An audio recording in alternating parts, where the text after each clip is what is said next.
नमस्कार, अस्सलाम वालेकुम। स्वागत है खैर मकदम में। आप देख रहे हैं लाइव हिंदुस्तान का सबसे ज्यादा मकबूल वीडियो शो दीन दुनिया, जिसे हिंदी और उर्दू जानने वालों के बीच में खास मकाम हासिल है। आपके प्यार, मोहब्बत और भरोसे की बदौलत हम 10 मिलियन से भी ज्यादा सब्सक्राइबर्स के साथ बहुत तेजी से आगे बढ़ रहे हैं। आपसे गुजारिश रहेगी कि जो नाजरीन, जो दर्शक इस वक्त हमारे शो के साथ पहली बार जुड़ रहे हैं, वो हमारे इस चैनल लाइव हिंदुस्तान को सब्सक्राइब कर लीजिए और हमारे इस वीडियो को अभी लाइक कर दीजिए ताकि ज्यादा से ज्यादा लोगों तक पहुंच सके यूट्यूब के जरिए।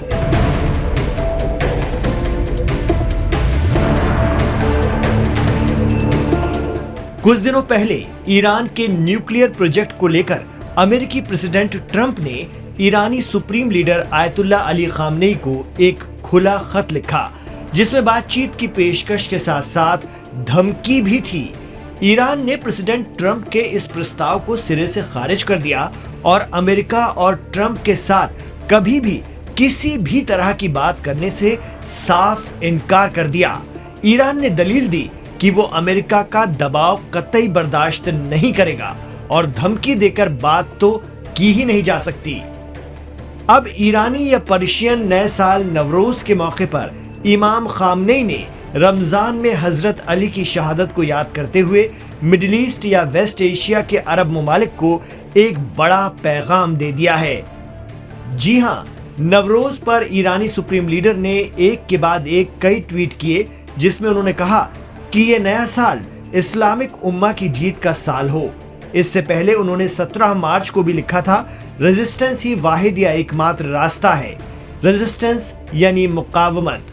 ईरान में रहबरे मुअज्जम कहे जाने वाले खामनेई ने लिखा था कि अमेरिका और इस्राइल इसीलिए परेशान हो जाते हैं क्योंकि कुछ मुस्लिम मुल्क रेजिस्टेंस के साथ मजबूती से खड़े हैं। वहीं नवरोज पर खामनेई ने लिखा कि ज़ायनी ताकतों के गजा पर हमले इंसानियत के खिलाफ बहुत बड़ा अपराध हैं। उन्होंने उम्मीद जताई कि इस्लामिक दुनिया अपने मसलकी और दीगर मतभेद भुलाकर इस्राइल के खिलाफ खड़ी हो सकेगी और गजा पर उसकी आक्रामकता का विरोध करेगी। तो ईरानी सुप्रीम लीडर के एक्स पर लगातार किए गए ट्वीट पर हमने एक्सपर्ट से बात की। जानकारों का मानना है कि आयतुल्ला अली खामनेई ने नवरोज की मुबारकबाद के जरिए ही सही कई इशारे दे दिए हैं। उन्होंने अरब मुल्कों को बार बार चेता दिया है कि इस्राइल ने गजा को खाली कराना शुरू कर दिया है।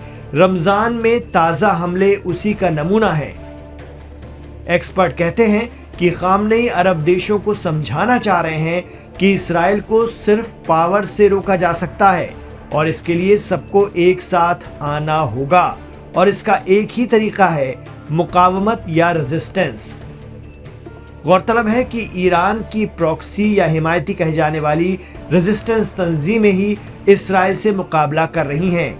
यमन के अंसारुल्लाह या हूती भी इन्हीं का हिस्सा हैं और हिजबुल्लाह भी। लेकिन अरब मुल्क इस्राइल अमेरिका की तरह ही हिजबुल्लाह, हमास और हूतियों को दहशतगर्द करार देते हैं। मीडिया रिपोर्ट बताती हैं कि सीरिया का गोलान हाइट्स जो रणनीतिक नजरिए से बेहद अहम था, हम नहीं कहते, लेकिन सोशल मीडिया पर चर्चाओं का बाजार गर्म रहता है कि गोलान हाइट्स ही एक ऐसा रास्ता था जहां से ईरान हिमायती रेजिस्टेंस ग्रुप इस्राइल पर बड़ा हमला करने की तैयारी में थे।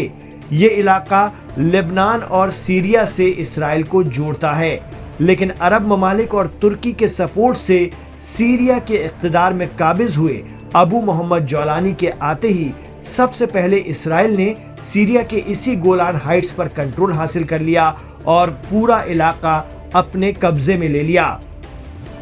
एक्सपर्ट बताते हैं कि इससे ईरानी रेजिस्टेंस ग्रुप का एक बेहद अहम रास्ता हाथ से निकल गया है। गौरतलब है कि कभी दाइश और अल-कायदा में रहे सीरिया के नए कायद जौलानी को कई अरब देशों का भरपूर सपोर्ट है। यही वजह है कि ईरान के सुप्रीम लीडर खामनेई ने अपने पैगाम के जरिए मिडिल ईस्ट को एक बार फिर इंतबाह दिया है कि वो गजा के लिए कुछ कर सकते हैं तो करें।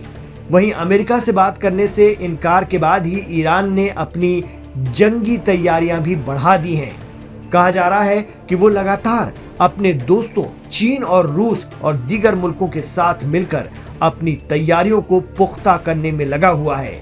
साथ ही उसने ये भी साफ कह दिया है कि अगर उस पर हमले के लिए किसी भी अरब देश ने अपनी जमीन अमेरिका या इसराइल को इस्तेमाल करने दी तो ईरान उस देश को भी निशाने पर लेगा। फिलहाल ईरानी रेजिस्टेंस का एक अहम सुतून हूती एक्टिव है अमेरिका और इसराइल के खिलाफ। क्या जंग का दायरा बढ़कर ईरान तक पहुंचने जा रहा है? सुप्रीम लीडर खामनेई के इशारों को आप किस तरह से देख समझ पा रहे हैं, हमें कमेंट बॉक्स पर जरूर बताएं।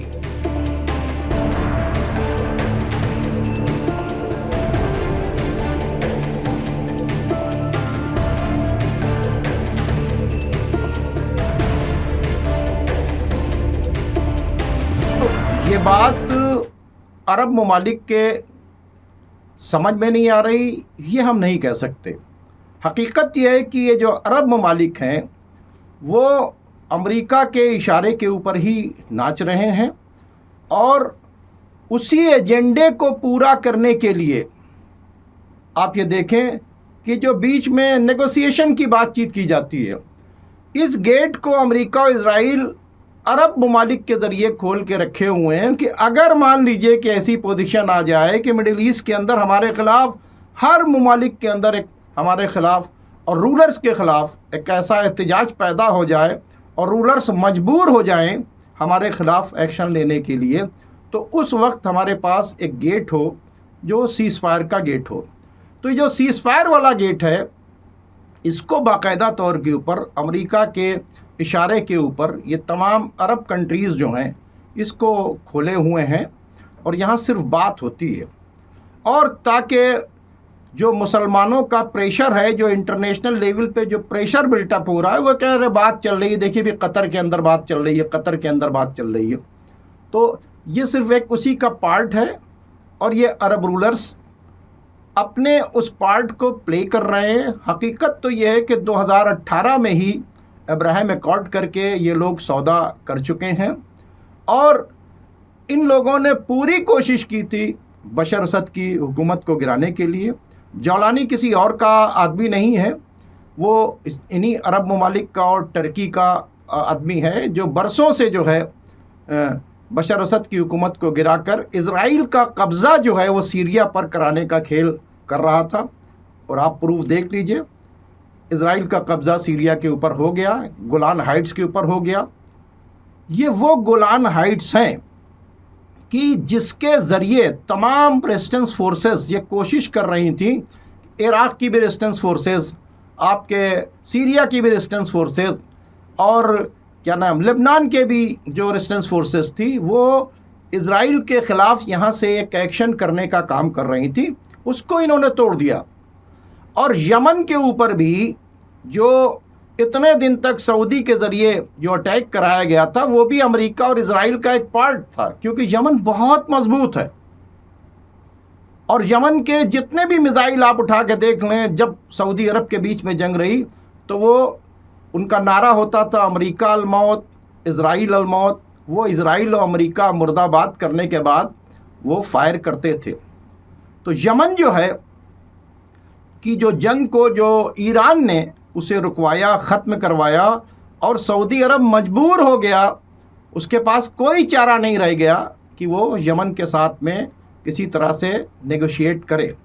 तो यमन को कमज़ोर करने का काम, लेबनान को कमज़ोर करने का काम, इराक़ को कमज़ोर करने का काम, सीरिया को कमज़ोर करने का काम, ये अमेरिका इसलिए कर रहा है कि जो ग्रेटर इज़राइल का प्लान है वो आगे बढ़ जाए। और जब उसने ये सब कर लिया तो आपने देखा कि उसने गज़ा को खाली कराने की बात कर दी। और उसके इस बयान के बावजूद अरब ममालिक ने कोई एक्शन नहीं लिया।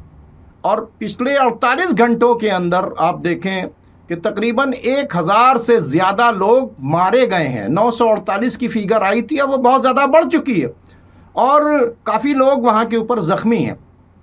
तो मतलब ये है कि ये क्या कर रहे हैं, आज भी बयान जारी कर रहे हैं, है ना।